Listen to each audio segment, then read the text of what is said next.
Hindi ako titigil hanggat malaman ko kung sino ba si Hammerman. Hanggang dyan na lang kayo.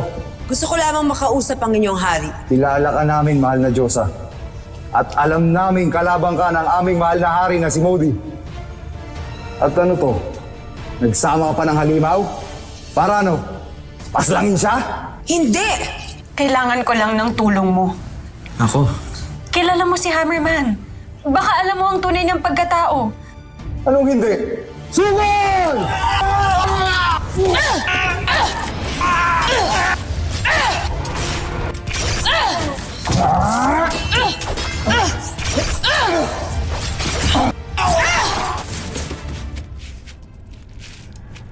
Victor, please. Sabihin mo sa akin. Sino ba talaga si Hammerman?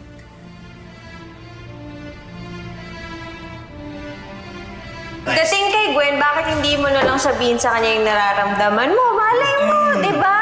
Magkatuluyan kayo. Kailangan dito honesty, hindi Hammerman. Walang sinabi yung Hammerman sa honesty mo.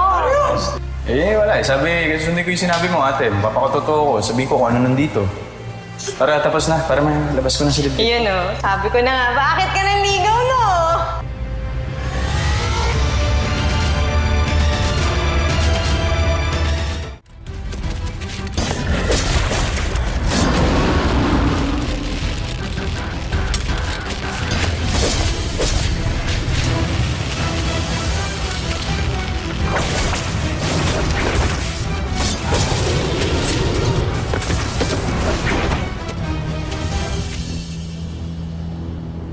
Kailangan ba talaga ito, Gwen?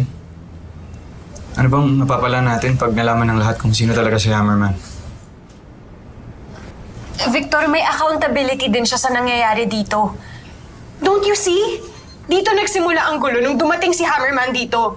Oo, sinasave niya tayo sa mga monster, pero kaya naman dumadating ang mga monster dahil sa kanya. Yung pagstay ni Hammerman dito ang rason kung bakit dumadating ang mga kalaban. Kaya kailangan kong alamin kung sino si Hammerman. Para umalis na siya dito, para mawala na ang gulo.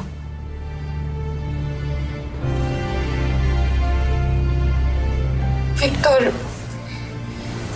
please. Sabihin mo sa akin ng totoo. Sino ba si Hammerman?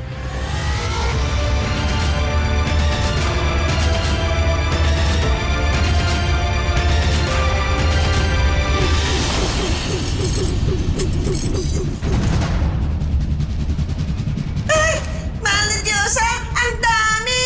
Ako ang haharap sa kanila. Hindi, mahina ka na.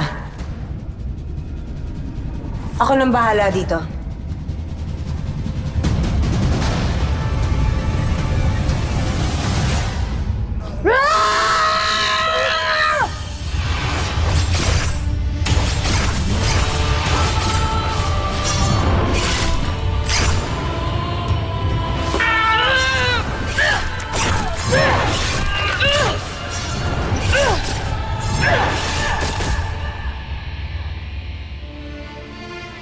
Nangako akong ililigtas ko yung lolo niya.